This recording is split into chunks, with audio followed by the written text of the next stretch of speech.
대여섯 명의 아버지들이 나무 그늘에 앉아서 술잔을 기울이면서 큰 소리로 서로 이야기하고 있습니다.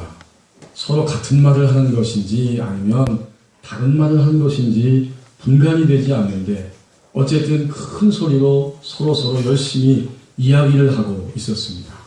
잠시 후에 그들이 일제히 손을 들어서 건배를 하고 그리고 술잔을 내려놓더니 다 같이 젓가락을 두드리면서 노래를 부르기 시작했습니다. 근데 놀랍게도 그 노래는 유행가가 아니라 내 주를 가까이 하게 함이었습니다. 그들이 모여서 나무젓가락을 반주 삼아 노래를 부르는데 내 주를 가까이 하게 하는 십자가 짐 같은 고생이나 내 일생 소원은 늘 찬송하면서 주께도 나가기 원합니다. 내 고생하는 건 옛 야곱이 돌베개 베고자 같습니다. 꿈에도 소원은 늘 찬송하면서 주께도 나가기 원합니다. 여러분 믿음이 좋으시네요. 술잔을 기울이면서 이 찬송 불렀대는데도 아멘하세요. 역시 믿음이 좋으십니다. 제가 고등학교 2학년 때 지금은 돌아가셨지만 저희 어머님이 저에게 들려주셨던 이야기입니다. 그때 저는 5살 때까지 같은 집에서 살았는데 그 주택 안에는 저희 가정이 살았고 또 한 가정이 바로 건넌방에 살고 있었어요. 저희도 예수 믿는 가정이요. 그분들도 집사님이고 또 외할머니까지 교회를 다니며 권사님이신데 온 가족이 다 예수 그리스도를 믿는 그런 가족이었습니다. 그래서 주중에도 찬송 소리가 나고 또 그 할머니는 지금도 제가 어렴풋이 5살 때 기억이 희미한데 어쨌든 참 고운 목소리로 찬양을 하나님께 자주 불렀어요. 금요일이 되면 구역 예배를 드리는데 저희 집에서 또는 그 옆방에서 구역 모든 성도님들이 오셔가지고 드릴 때마다 15명 이상씩 모여서 예배를 드렸다는 겁니다. 지나가는 이웃들이나 옆에 동네에 있는 사람들은 하도 많이 찬송가 소리가 자주 들려지니까 그 찬송 소리를 다 듣고 있었습니다. 그러다 보니 바로 그날 해가 져가는 오후 저녁 시간에 그 아저씨들이 아버지들이 모여서 함께 술잔을 기울이다가 내 주를 가까이 하게 하는 바로 그 찬송, 그것도 가사도 안 틀리고 4절까지 끝까지 다 불렀다는 겁니다. 참 복음의 능력이 놀라운 것인지 음악성이 좋은 것인지 어쨌든 그 노래를 다 불렀어요. 그때는 1960년대 중반 넘어 후반의 시기였습니다. 얼마나 사회적으로 혼란이 많이 있고 또 경제적으로는 얼마나 우리 대한민국이 어려웠습니까? 여기 어르신들 아마 계시는데 저는 역사책을 통해서나 읽어봤죠.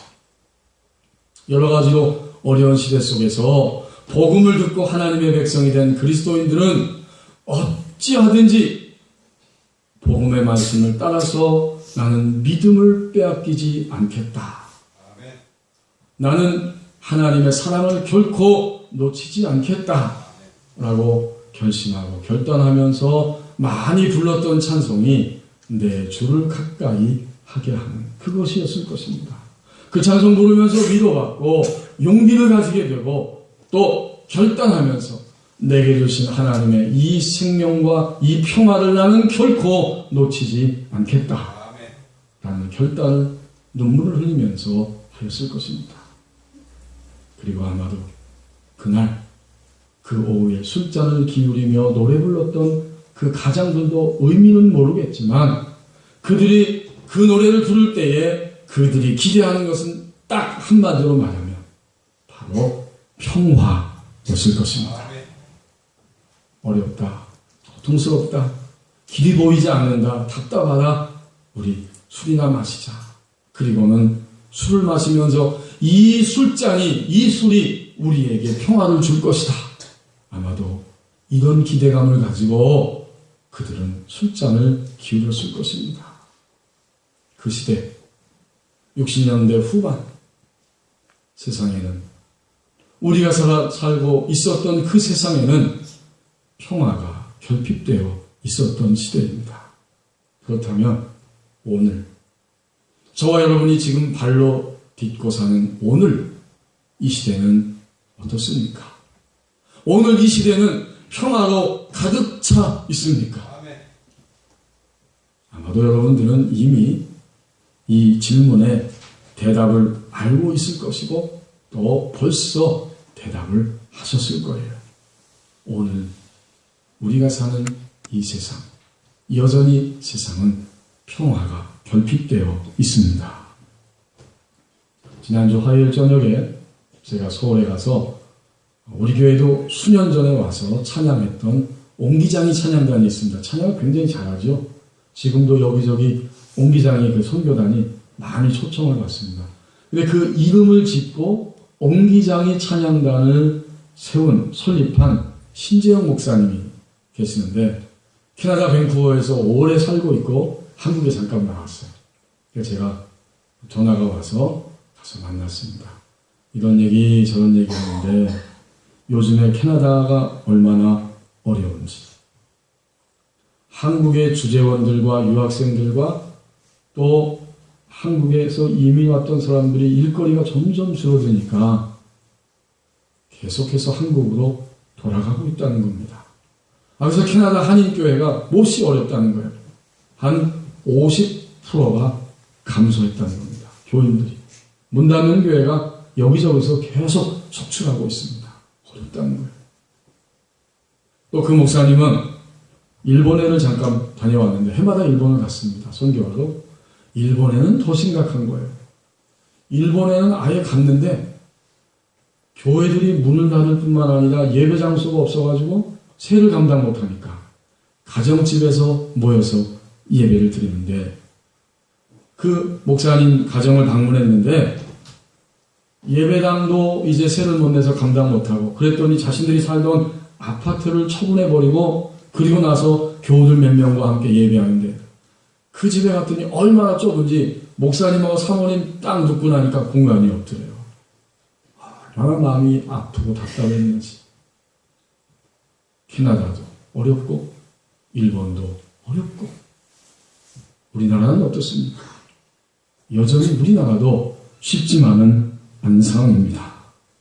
대부분 모든 나라들이 지금 이런 어려움을 겪고 있습니다. 세상에는 여전히 평화가 결핍되어 있습니다. 여러분 성경에 평화라고 하는 말은 다만 전쟁이 없는 상태가 아니죠. 평화는 샬롬이라고 우리가 알고 있잖아요. 이 샬롬은 인간의 몸의 필요, 인간의 마음의 필요, 그리고 우리 그리스도인들 용어로 표현하면 인간의 영혼의 영적인 필요가 완전히 충족된 상태, 이것이 바로 샬롬의 상태입니다. 다만 어려움이 없는 것, 이건 샬롬이 아니에요. 어려움이 없을 뿐만 아니라 진정으로 우리의 전인적인 몸 전체가 다 모든 필요가 충족된 상태, 바로 이것이 샬롬이라고 하는 평화의 의미입니다. 오늘 본문 24장 17절 상반절 말씀을 보십시오. 여전히 세상에는 평화가 결핍되어 있는데 그분이 완전히 임하지 않고 그분이 아직도 여기에 완전히 임재하지 않았기 때문이라고 말씀하고 있습니다. 내가 그를 보아도 이때의 일이 아니며 내가 그를 바라보아도 가까운 일이 아니로다. 지금 하나님은 발람이라고 하는 사람을 부르셔서 그의 입을 통해서 예언을 선포하게 하시는데 그가 이제 하나님 앞에서 예언을 선포하다 보니까 어떤 분이 오신다는 것을 눈을 들어서 하나님 보여주시니까 보게 되었어요. 근데 지금 바로 여기에 계시지 않고 아주 가까이에 있을 뿐만 아니라 또 가까운 미래에 오는 것도 아니다. 메시아가 지금 여기 계시지 않고 또 가까운 미래에 금방 오시는 것도 아니다. 그렇습니다. 메시아가 그분이 완전히 오늘 이 땅에 임재해 계시지 않기 때문에 세상은 여전히 평화가 결핍되어 있습니다. 자, 그런데 여러분, 세상의 평화가 여전히 결핍되어 있는 것처럼 사실은 우리도 오늘 하나님 앞에서 정직하게 우리를 볼 때 우리도 여전히 평화가 결핍된 모습으로 살아갑니다. 우리 안에도 평화가 결핍되어 있어요. 지금 하나님은 이 발람이라고 하는 사람을 부르셔서 하나님의 백성들을 축복하는 역할을 하도록 그에게 경고하시고 그를 깨우쳤습니다.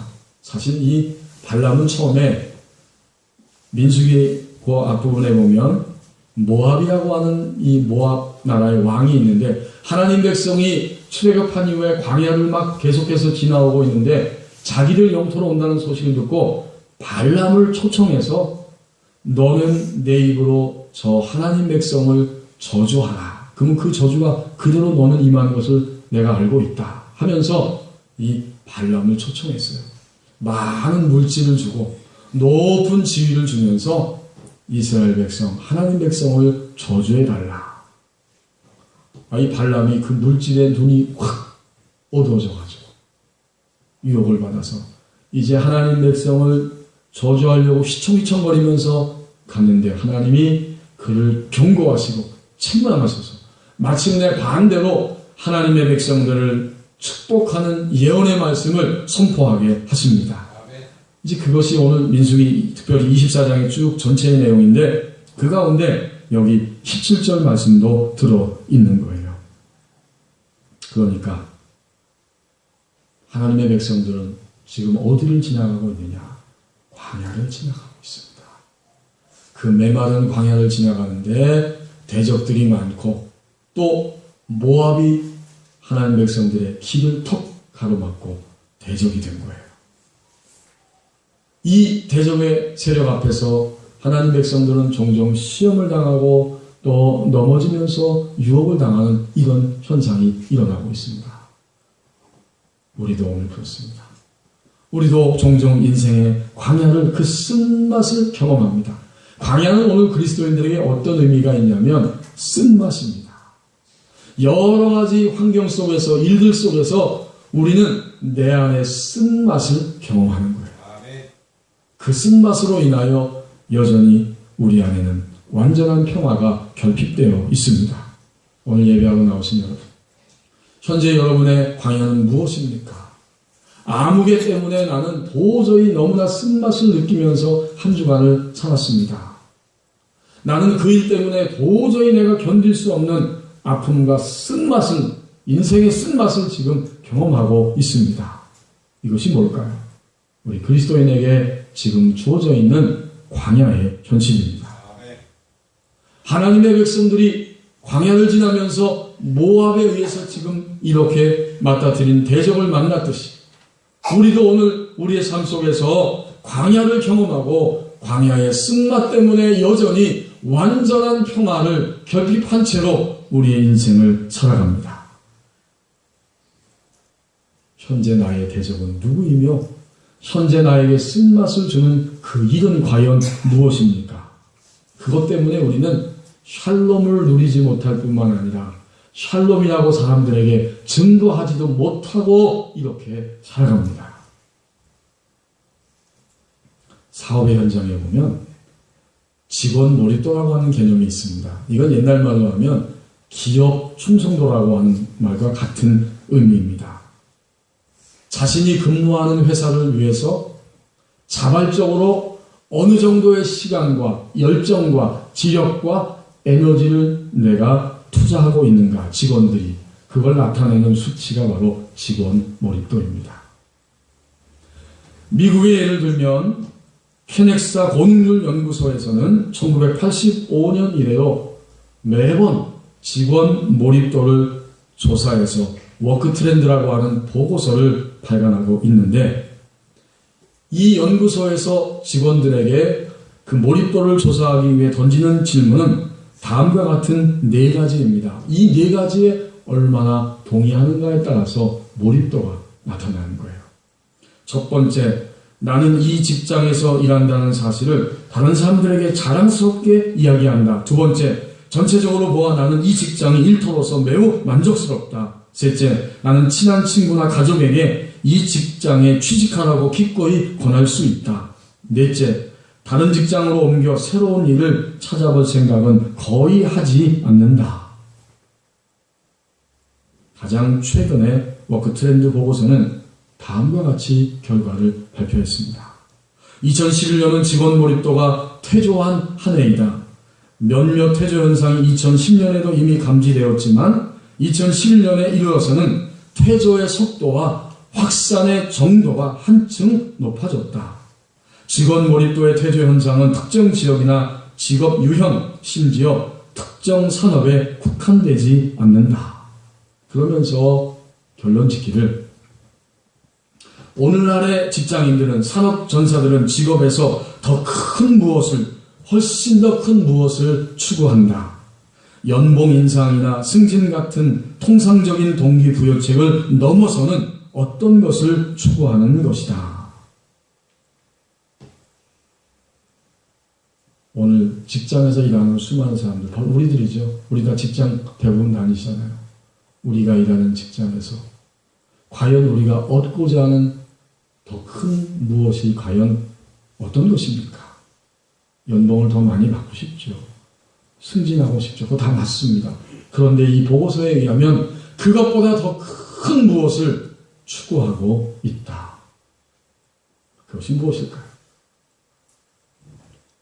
개인차가 있겠지만 종합적으로 말하면 결국은 이 직장을 통해서 나는 행복해야 하고 만족을 얻어야 합니다. 궁극적으로 그들이 추구하는 더 큰 무엇은 진정한 삶의 평화입니다. 직장에서 가장 많이 듣는 소리가 나 이 직장 신난다. 나 이 직장 너무 다닐만하다. 이런 소리가 얼마나 들리고 있다고 생각하십니까? 아마 오늘 이 자리에도 직장 다니신 분들이 대부분인데 여러분 스스로 대답할 수 있을 것입니다. 세상은 여전히 평화가 결핍되어 있고 그 세상에 사는 우리에게도, 우리 자신도 여전히 평화가 결핍되어 있습니다.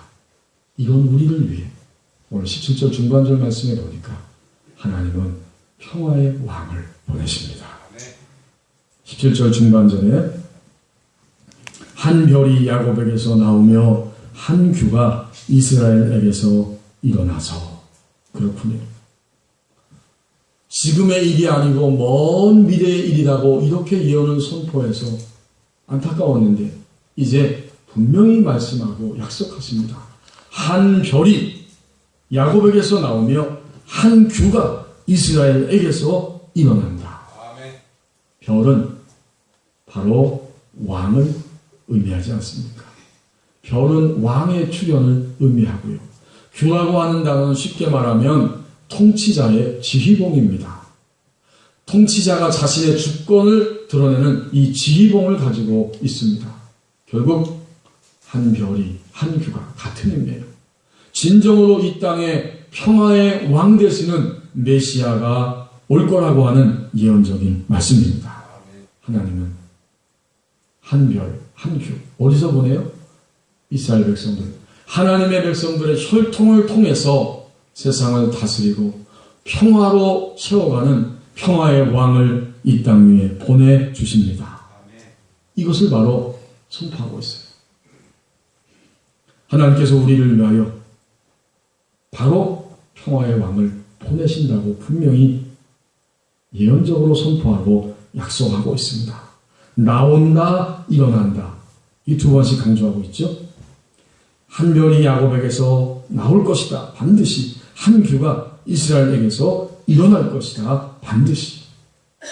하나님이 보내시는 평화의 왕이야말로 우리에게, 우리 인생에, 우리 삶에 있어서 유일한 대안이 되십니다. 아침에 자고 일어나서 눈을 뜨면 들려지는 모든 소식들은 너무나 두렵고 근심 그리고 한숨이 나오는 소식들이에요. 인종차별이 여전히 해결되지 않아서 강대국 미국에서 일어나는 일들을 우리는 지금 목도하고 있습니다. 종교 간의 대립으로 인해서 사람을 막 죽이는 일들이 여전히 지구촌 곳곳에서 일어나고 있고, 또 이념의 갈등으로 인해서 서로서로 도저히 접촉점을 찾을 수 없을 만큼 마음이 갈라져 있고 분열되어 있는 모습이 이 대한민국 땅에 너무나 많이 보여지고 있습니다. 나이가 들면 어떡하나 노년의 문제가 있어요. 우리나라가 점점 고령화되면서 노년의 삶을 어떻게 할 것인가 심각합니다. 애들을 낳지 않아요. 지금 교회 학교의 숫자가 도시도 그렇고 점점 작아지는 거예요. 출산을 안 하니까 결혼하고 살고 먹고 살기 힘들어 아이들을 낳지 않습니다. 교육 문제는 어떻게 할 것인가? 우리가 안심하고 밥상에서 먹는 먹거리도 쉽지 않아요.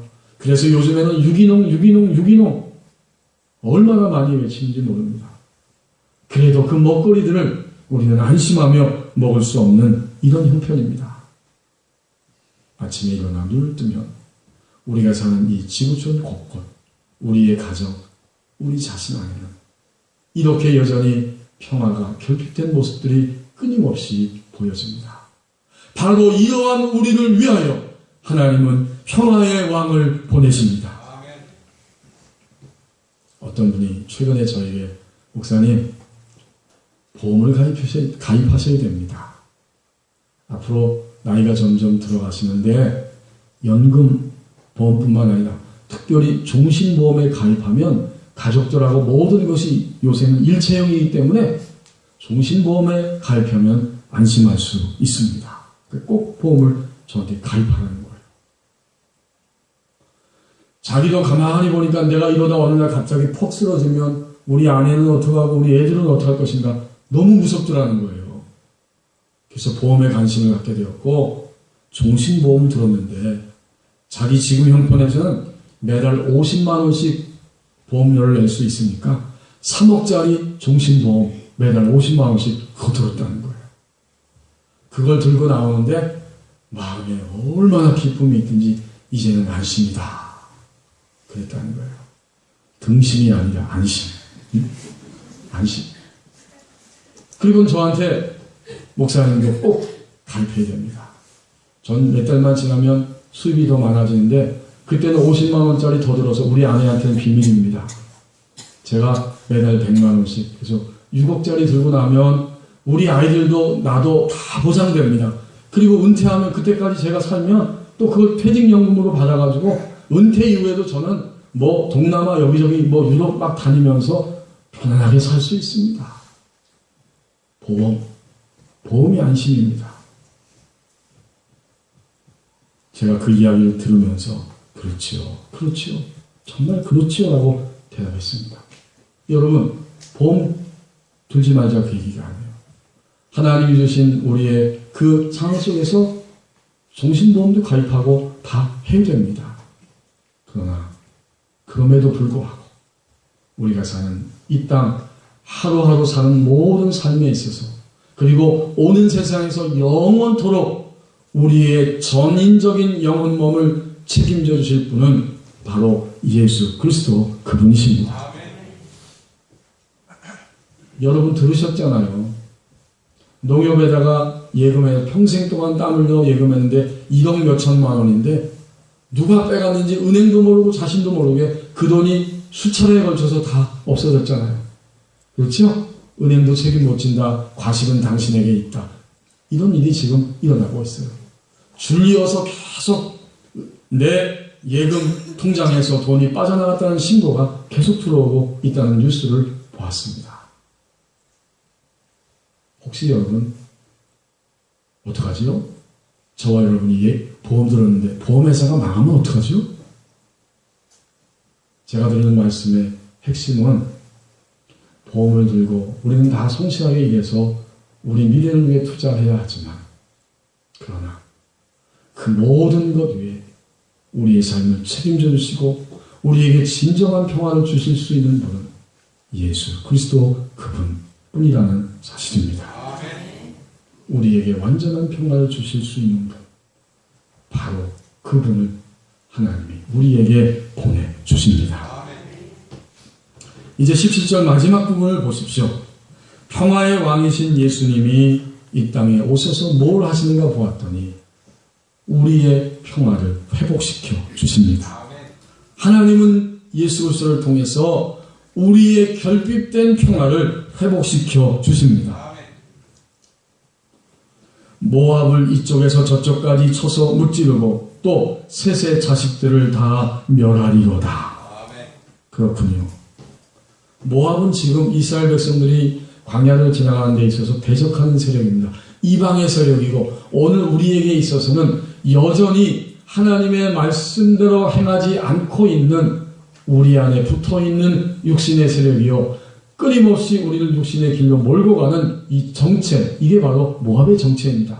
그런데 메시아가 오셔서, 평화의 왕이 오셔서 하는 일이 무엇인가 보았더니 모압을 이쪽에서 저쪽까지, 남쪽에서 북쪽까지 전체 영토를, 다시 말하면 우리의 머리끝부터 발끝까지 여전히 주님을 만난 이후에도 하나님에 의해서 시작되지 않고 하나님과 함께 진행하지 않고 하나님을 위하여 진행하지 않는 우리의 모든 육신적인 것들을 머리끝부터 발끝까지 쳐서 멸하리로다. 주님이 오셔서, 평화의 왕이 오셔서 육신을 멸하는 작업을 하시니까 그때 비로소 우리는 평화가 회복될 수 있습니다. 주님이 이걸 하시는 거예요.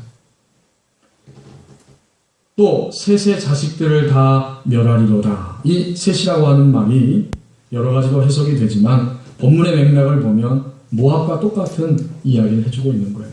곧 셋이라는 단어 자체가 소동하는이라는 뜻이 있습니다. 그러니까 모압을 무찌를 뿐만 아니라 이 모압, 이 육신의 세력, 하나님의 말씀을 따라갈 수 없는 여전히 소동하고 그렇게 요란스럽게 움직이고 있는 우리 안에, 그리고 우리 주변에 있는 이런 모든 자식들을 다 멸하리로다. 똑같은 의미입니다. 평화의 왕은 오셔서 우리가 육신에 매여 있고 육신을 주장하고 있고 육신에 붙들려 있기 때문에 그 육신들을 다 멸하시고 무찌르게 하시면서 우리에게 평화를 회복시켜 주십니다. 제가 이번 주간에는 사택에서 나와서 용주골로 이렇게 지나다닐 때마다 이번 주간에 특별히 그 도로 한가운데에 동물들이 3마리가 죽어 있는 것을 보았어요. 생전 처음 본 동물인데 뭔지 모르겠어요.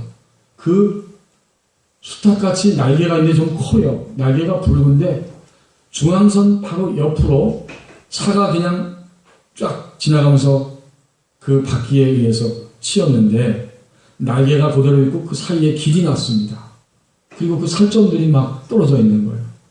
그리고 조금 더 가다 보니까 고양이는 아닌데 고양이과에 속하는 조금 더 긴 묵직한 동물 또 그 한 마리가 차에 채서 쓰러져 있고 안에 있는 분비물들이 다 떨어져 있는 거예요.